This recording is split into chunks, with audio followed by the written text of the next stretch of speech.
ایک بہن ام الفضل بنت عمیس، ان کا نکاح حضرت عباس کے ساتھ ہوا. ان کی ایک بہن قرابۃ الصغریٰ، ان کا نکاح حضرت امیر معاویہ کے ساتھ ہوا. ان کی ایک بہن ہے میمونہ بنت حارث، یہ ستیلی بہن ہے، ان کا نکاح حضور علیہ السلام کے ساتھ ہوا. اس رشتے کی بنا پر علی اور اس رشتے کی بنا پر ابو بکر صدیق اور معاویہ ہم ضرورت بنے. اور ایک اور بات ذہن میں رکھیں، جب ابو بکر صدیق کی وفات ہو گئی تو علی المرتضیٰ نے اس اسما کے ساتھ خود نکاح کر لیا. اس رشتے کی بنا پر علی اور ابو بکر بھی ہم ضرورت ہیں، علی اور معاویہ بھی ہم ضرورت ہیں، علی اور حمزہ بھی ہم ضرورت ہیں، علی اور عباس بھی ہم ضرورت ہیں، علی اور محمد مصطفیٰ بھی ہم ضرورت ہیں. جو اس طرح کی رشتے داری رکھتا ہو وہ دشمنی کی دلیل ہے کہ محبت کی دلیل ہے؟ وہ پیار کی دلیل ہے کہ لڑائی کی دلیل ہے؟ اہل سنت تو پیار کی بات کرتا ہے، تم لڑائی کی بات کرتے ہو. میری بات کچھ سمجھ میں آپ کو آئی؟ جب حضرت ابو بکر صدیق رضی اللہ تعالیٰ نے کی خلافت آخر کو پہنچی، حضرت ابو بکر صدیق نے عمر فاروق کو خلیفہ بنایا، نامزد کیا. حضرت علی نے سب سے پہلے عمر کے ہاتھ پر بیعت کی تھی. اور آپ کی معلومات کے لیے کرنا چاہتا ہوں کہ عمر فاروق کی حضرت علی سے رشتہ داری ہے، تعلق ہے کہ حضرت عمر فاروق نے فرمایا اے علی، حضور نے فرمایا تھا قیامت کے دن ایمان کے بعد میرا نسب والا تعلق باقی رہ جائے گا اور اس لیے میری رشتہ داری باقی رہ جائے گی. ایمان کے بعد سب سے بڑا درجہ نبی کی رشتہ داری کا ہے. ایمان کے بعد ایمان کتنا مضبوط ہے، ایمان کتنا اعلیٰ ہے. اس لیے اے علی میں چاہتا ہوں میری بیٹی حفصہ بیوہ ہو چکی ہے، پیغمبر اسلام کی بیوی تھی، یہ رشتہ اس وقت موجود نہیں ہے. میں چاہتا ہوں ایک اور رشتہ نبی کے خاندان میں میرا ہو جائے. میں چاہتا ہوں پیغمبر کے خاندان میں میرا رشتہ ہو جائے. چنانچہ حضرت علی المرتضیٰ شیر خدا رضی اللہ تعالیٰ سے انہوں نے ام کلثوم کا رشتہ مانگا. ام کلثوم کون ہے؟ حضرت فاطمہ کی سب سے چھوٹی لڑکی ہے ام کلثوم بنت علی، جو حضرت فاطمہ کی لڑکی ہے، حضور علیہ السلام کی نواسی ہے. حضرت فاروق اعظم نے ام کلثوم کے ساتھ نکاح کیا اور ام کلثوم کے ساتھ اس نکاح میں بھی بڑی حکمتیں تھی. حضور علیہ السلام نے آخر عمر میں ایک چھوٹی عمر کی بچی حضرت عائشہ سے نکاح کیا تھا. ایک تو عمر فاروق نے یہ مشابہت پائی کہ آخر عمر میں ام کلثوم ایک چھوٹی عمر کی بچی سے نکاح کیا، اور اس کے بعد ایک یہ مشابہت ہوئی کہ حضرت ام کلثوم کا حضرت عمر فاروق سے حضرت علی نے خود نکاح کر دیا. تو نکاح کرنے کے بعد ان کے گھر میں ایک بچہ پیدا ہوا تو انہوں نے حضور کے بیٹے متمنا بیٹے زید کے نام پر اپنے بچے کا نام زید رکھا، زید بن عمر. جب بچی پیدا ہوئی تو عمر فاروق نے اس بچی کا نام رقیہ رکھا. رقیہ بھی نبی کی بیٹی، زید بھی پیغمبر کا متمنا بیٹا.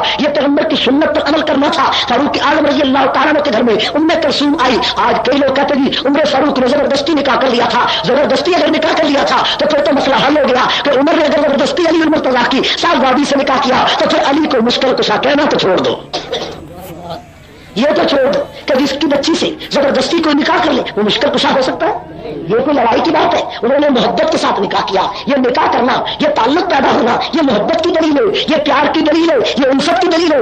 اور کوئی رافضی اور کوئی مخالف صحابہ کا اور کوئی مخالف عمر کا اس نکاح کا انکار نہیں کر سکتا. یہ نکاح تاریخ کے افق پر لکھا جا چکا ہے اور اس نکاح نے عمر فاروق کا ایمان ثابت کر دیا. آج کشف الاسرار میں لکھا ہوا ہے کہ عمر کافر تھے، نعوذ باللہ، عمر کافر تھے، نعوذ باللہ. کتنی بڑی بات ہے. ایک آدم خور فاروق اعظم پہ کفر کا فتویٰ لگائے تو میں ایک بات کا تو سوال کر سکتا ہوں، اگر وہ نعوذ باللہ کافر تھے تو علی المرتضیٰ رضی اللہ تعالیٰ نے اپنی بیٹی ام کلثوم کا نکاح عمر فاروق سے کیوں کیا؟ ان نکاحوں نے صحابہ کا ایمان پوری دنیا کے سامنے روشن کر دیا. جیسے خارجی کہتے ہیں علی میں ایمان نہیں تھا، نبی نے اپنی بیٹی فاطمہ کا رشتہ علی کے ساتھ کر کے علی کا ایمان ثابت کر دیا. عثمان غنی کے ساتھ نبی نے اپنی بیٹیوں کا رشتہ کر کے عثمان کے ایمان کا اعلان کر دیا. عمر کے ساتھ علی نے بیٹی کا رشتہ کر کے علی نے عمر کے اسلام کا اعلان کر دیا. اور ابو بکر صدیق رضی اللہ تعالیٰ نے اپنی بیٹی کا نکاح کیا اور اپنے ساتھ نکاح کیا. اس نکاح نے عمر بیٹی کا نکاح کیا اور اپنے ساتھ نکاح کیا.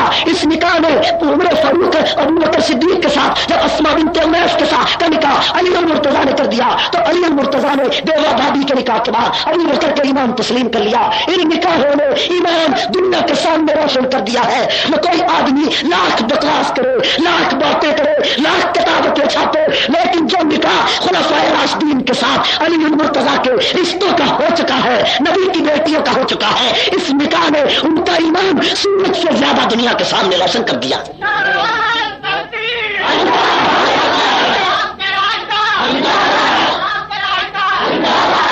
حضرت عثمان غنی کے ساتھ حضرت علی کی بڑی گہری رشتہ داری تھی. حضرت عثمان اور حضرت علی آپس میں ہم زلف تھے، پہلی رشتہ داری، ٹھیک ہے. ہم لوگ تھے یا نہیں تھے؟ علی کے گھر میں بھی نبی کی بیٹی تھی، عثمان کے گھر میں بھی پیغمبر کی بیٹی تھی، یہ رشتے داری ہے۔ اور دوسری رشتے داری یہ بھی ذہن میں رکھے کہ حضرت علی المرتضیٰ کی پوتی سکینہ بنت حسین بنت علی کا نکاح حضرت عثمان غنی کے لڑکے عمر بن عبداللہ بن عثمان کے ساتھ ہوا، اور ایک لڑکی حضرت حسن کی لڑکی ہے فاطمہ بنت حسن، ان کا نکاح حضرت علی اور حضرت عثمان غنی کے لڑکے عبداللہ کے ساتھ ہوا۔ یہ جو پوتے اور پوتیوں کا نکاح ہے، ان نکاحوں نے بھی آپس میں محبت کو روشن کر دیا۔ میرے دوستو، یہ محبت کی دلیل ہے۔ اور امیر معاویہ رضی اللہ تعالیٰ عنہ کے ساتھ حضرت علی المرتضیٰ کا اختلاف تھا۔ یہ آخری بات ہے، توجہ ہے نا؟ اور توجہ بھی وہی طرف ہے۔ حضرت امیر معاویہ حضرت علی کا اختلاف کر کے لوگ بات کو اچھالنا چاہتے ہیں۔ دیکھو جی، علی اور معاویہ کی لڑائی نہیں ہوئی؟ میں نے کہا بالکل ہوئی۔ تو کہنے لگا کہ جو دو آدمی آپس میں لڑتے ہیں دونوں میں ایک جھوٹا ضرور ہوتا ہے۔ میں نے کہا کبھی کبھی ایسا ہی ہوتا ہے کہ دو آدمی آپس میں لڑتے ہیں دونوں میں جھوٹا کوئی بھی نہیں ہوتا۔ اس نے کہا یہ تو ہو نہیں سکتا۔ میں نے کہا ہو چکا ہے، اللہ کا قرآن کہتا ہے، القرآن کہتے ہیں موسیٰ علیہ الصلوۃ والسلام طور پہاڑ پر گئے تو اپنے بھائی ہارون کو پیچھے چھوڑ گئے اور کہہ رہے کہ دیکھنا کون بچڑے کو نہ پوجے، لیکن جب موسیٰ واپس آئے تو کون بچڑے کو پوج رہی تھی، انہوں نے آپ حضرت ہارون کی داڑھی پکڑ لی، گھسیٹنا شروع کر دیا، دونوں بھائیوں کا اختلاف ہوا اور قرآن کو یہ کہنا پڑا کہ موسیٰ کے سامنے رو رو کر حضرت ہارون نے کہا کہ یا ابن ام لا تاخذ بلیتی ولا بواسی، اے میرے ماں بھائی خدا کے لیے میری داڑھی نہ پکڑو، میرے بالوں کو نہ گھسیٹو۔ میں نے کہا دیکھو دو آدمی آپس میں لڑتے، ان دونوں میں سے کسی ایک کو جھوٹا کہہ کے دکھاؤ۔ اس نے کہا یہ تو دونوں نبی ہے۔ میں نے کہا نبی ہے تو پھر کیا ہوا؟ تم کہتے ہو دو آپس میں لڑتے ہو تو ایک جھوٹا ضرور ہوتا ہے، ان میں سے کسی کو جھوٹا کہہ کے دکھاؤ۔ انہوں نے کہا یہ نبی ہے، ان سے غلط فہمی ہو گئی تھی۔ میں نے کہا نبیوں کو غلط فہمی ہو سکتی ہے تو امتیوں کو بھی غلط فہمی ہو سکتی۔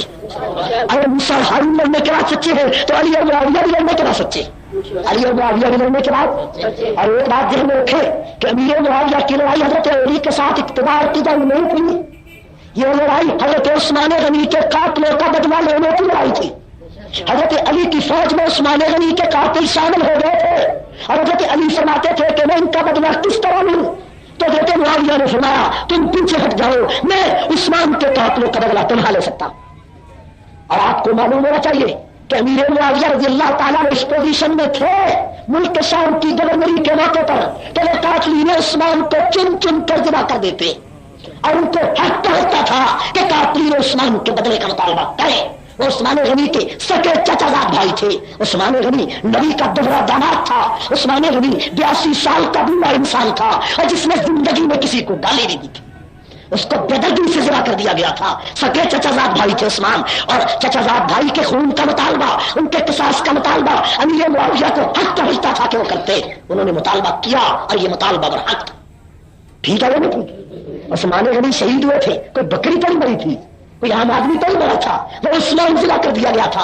اور تم ایک شہید کی بات کرتے ہو جس پر 3 دن کربلا میں پانی بند ہوا، ان کی شہادت بھی اپنی جگہ پر حق ہے، لیکن تم اس کی شہادت کی بات نہیں کرتے جس پر 40 دن پانی بند ہوا، 40 دن روٹی بند ہوئی۔ اس عثمان کی بات نہیں کرتے جس کی لاش کوڑا کرکٹ پر پڑی رہی ہے اور جس کا جنازہ اٹھانے کی مدینے کی گلیوں میں کسی کو اجازت نہیں تھی، اور جب اس کا جنازہ 3 دن تک بے گور کفن لاش پڑی رہی تو امیر معاویہ کی بہن شیر دل بہن ام حبیبہ مسجد نبوی کی سیڑھیوں پر روتی بھی چڑھ گئی اور کہا داغیو آج تم نے عثمان کا جنازہ نہ اٹھانے دیا تو میں محمد کی بیوی دوپٹہ اتار کر مدینے کی گلیوں میں آ جاؤں گی اور میں خود عثمان کا جنازہ اٹھاؤں گی۔ جس وقت حضرت ام حبیبہ نے یہ بات کہی تو باغی دہل گئے۔ ابو ہریرہ کہتے ہیں کہ اگر ام حبیبہ کے اس بات پر بھی وہ باغی عثمان کا جنازہ نہ اٹھانے دیتے تو آسمانوں سے پتھر برستے۔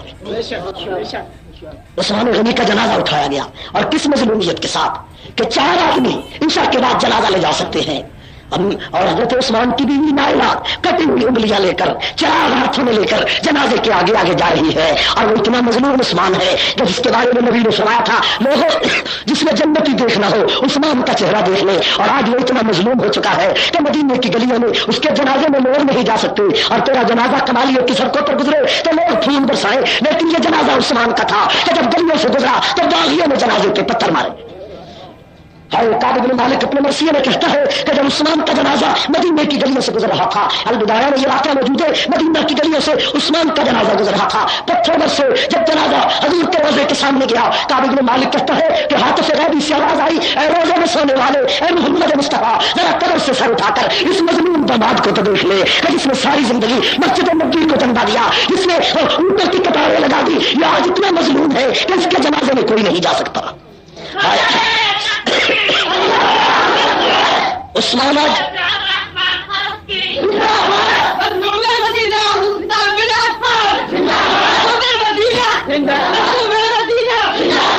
آج اتنا مضمون عثمان ہے کہ آج میں اور آپ اس کی شہادت کی بات نہیں کر سکتے. میرے پاس تفصیلی وقت نہیں کہ میں آج آپ کو عثمان کی شہادت پر بلا دوں. خدا کی قسم عثمان کی شہادت کا وہ واقعہ جو البدایہ میں حافظ عماد الدین ابن کثیر نے لکھا ہے، اس کے واقعے کو پڑھو آپ دھاڑے مار کر اٹھو گے. ایسا دردناک منظر کھینچا ہے کہ عثمان غنی رضی اللہ تعالیٰ عنہ کے بارے میں کعب بن مالک اپنے مرثیے میں کہتا ہے کہ کعب تو اپنے باپ مالک کی موت پہ ہوتا ہے، تو عثمان کی شہادت پہ آنسو کیوں نہیں بہاتا کہ جس کی شہادت پہ پہاڑوں میں زلزلہ آیا، جس کی شہادت سے سمندروں کا پانی ٹھہر گیا، جس کی شہادت سے آسمانوں کے فرشتے بھی روئے. اتنا مظلوم عثمان تھا. ہائے جریر بن عبداللہ کو جب حضرت علی نے بھیجا کہ جاؤ معاویہ سے میری بیعت لے کر آؤ. جریر بن عبداللہ کہتے ہیں کہ جب ملک شام میں گیا تو دمشق کی جامع مسجد میں نے دیکھا امیر معاویہ خطبہ دے رہے ہیں. ان کے ایک ہاتھ میں عثمان کا خون آلود کرتا ہے اور دوسرے ہاتھ میں حضرت نائلہ کی کٹی ہوئی انگلیاں ہیں، اور وہ فرماتے ہوئے کہ شام کے لوگ تم یہاں سوئے پڑے ہو اور تمہارے خلیفہ کو مدینہ کی گلیوں میں لوگوں نے اس طرح ذبح کر دیا جس طرح گائے کو ذبح کیا جاتا.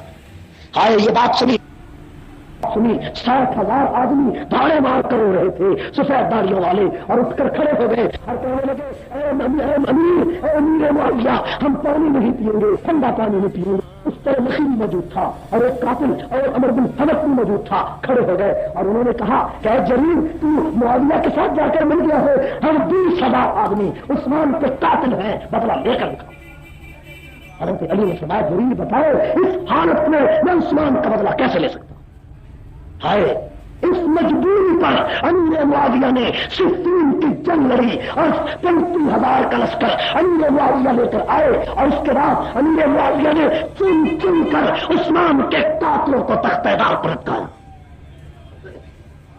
یہ ٹھیک ہے کہ حضرت علی کا درجہ عظمت میں، بزرگی میں، علم میں، تقوی میں، ولایت میں امیر معاویہ سے بہت بلند ہے، اس میں کوئی شک نہیں.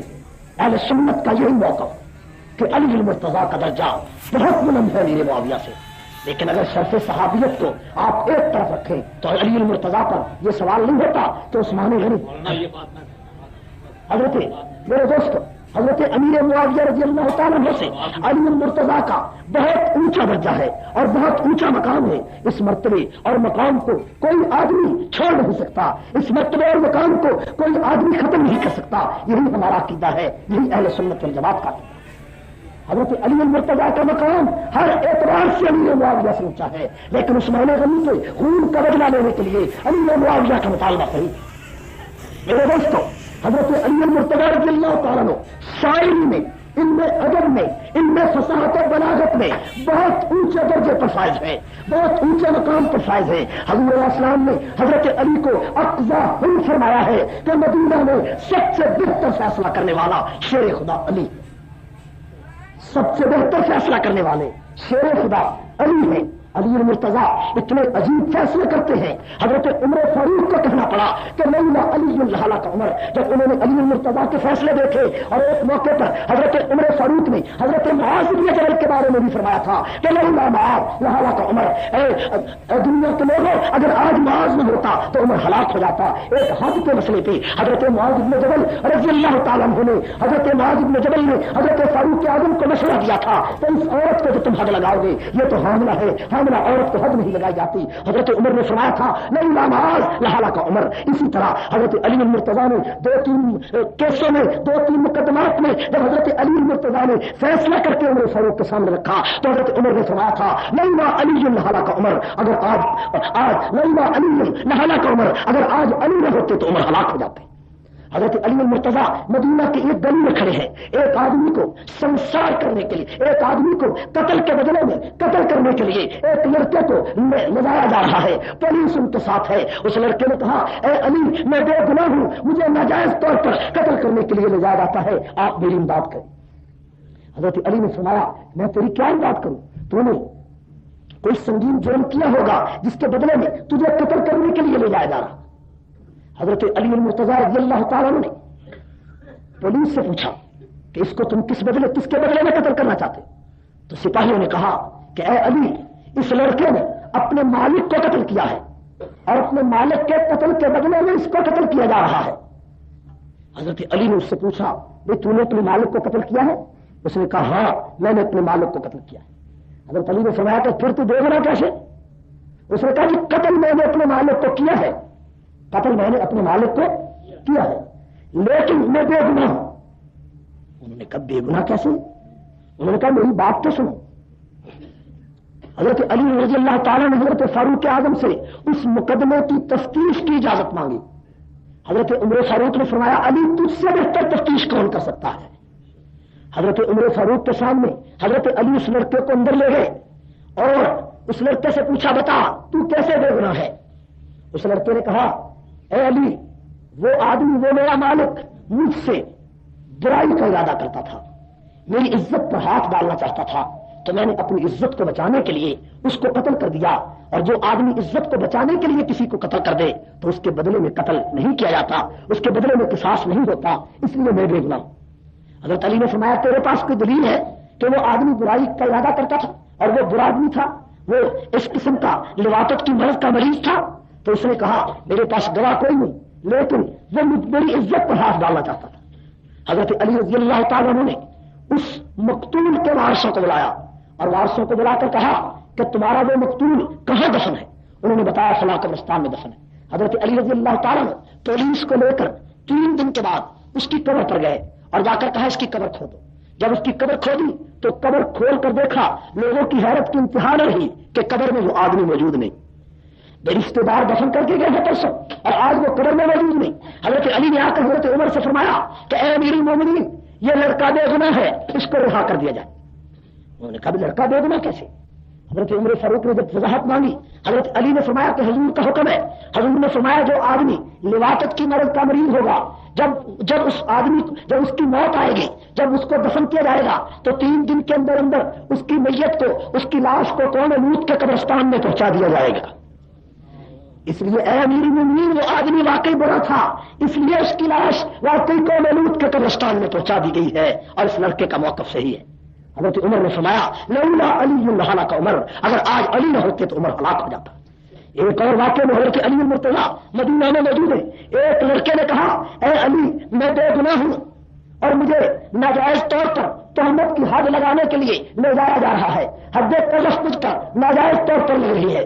حضرت علی نے فرمایا بھئی ناجائز کیسے حد قذف ہے؟ تو نے تہمت لگائی ہوگی کس پر, اس کے بدلے میں تجھے 80 کروڑ کی سزا ہوئی ہے. ایک حضرت علی آگے آئے تو دیکھا کہ ایک عورت اس مجرم کے ساتھ ساتھ جا رہی ہے. حضرت علی رضی اللہ تعالیٰ نے فرمایا کیا بات ہے؟ تو وہ لڑکا کہنے لگا کہ اے علی وہ جو عورت ہے وہ میری ماں ہے. وہ عورت میری, لیکن وہ کہتی ہے کہ میرا تو نکاح ہی نہیں ہوا, لیکن ہے وہ میری ماں اور کہتی ہے کہ میرا نکاح نہیں ہوا. حضرت علی نے اس عورت سے پوچھا کہ یہ بھائی تیرا لڑکا ہے؟ تو عورت کہتی ہے نہیں, توبہ توبہ میرا تو ابھی تک نکاح نہیں ہوا. اس کے بھائیوں نے کہا ہم نے تو اپنی بہن کا ابھی تک نکاح نہیں کیا. تو تہمت تو یہی تھی نا کہ لڑکا کہتا ہے کہ یہ عورت میری ماں ہے اور عورت کی ابھی تک شادی نہیں ہوئی, تو عورت پر تہمت لگ گئی کہ نہ لگ گئی؟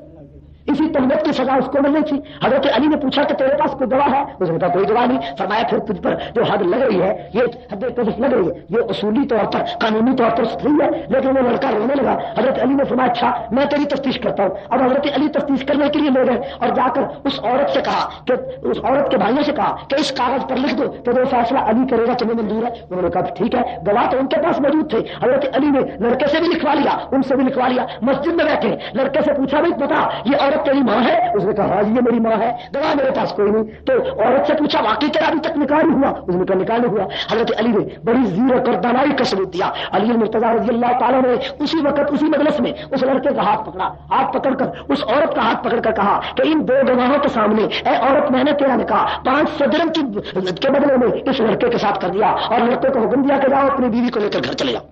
جس وقت اس لڑکے نے اس عورت کا بازو پکڑا اور وہ لے جانے لگا تو عورت چیخ کر کہتی ہے اے علی بیٹے کے ساتھ ماں کا نکاح کیسے ہو سکتا ہے؟ اس کے علاوہ کوئی اور بات نہیں تھی, کوئی اور طریقہ نہیں تھا کہ جس طریقے کی بنا پر وہ اس کیس کی تفتیش کی جاتی کہ لڑکی چیخ کر کہتی اور چیخ کر کہتی ہے کہ یہ لڑکا میرا واقعی لڑکا ہے اور میرا نکاح اس کے ساتھ کیسے ہو سکتا ہے. حضرت علی نے پوچھا بتا تم نے جھوٹ کی بولا؟ اس نے کہا یہ لڑکا بچپن میں تھا, بچہ تھا کہ میرا خاوند فوت ہو گیا تھا, اس کی بڑی جائیداد تھی, میرے بھائی جائیداد پر قبضہ کرنا چاہتے تھے اور اس لڑکے کو میرا لڑکا ہی ثابت نہیں ہونے دیتے تھے, مجھے انہوں نے پکا کر رکھا تھا. اس مجبوری کی بنا پر میں نے کہہ دیا یہ میرا لڑکا نہیں. اے علی تیرے جیسی ذہانت اور کسی کی نہیں ہو سکتی. وآخر دعوانا الحمدللہ.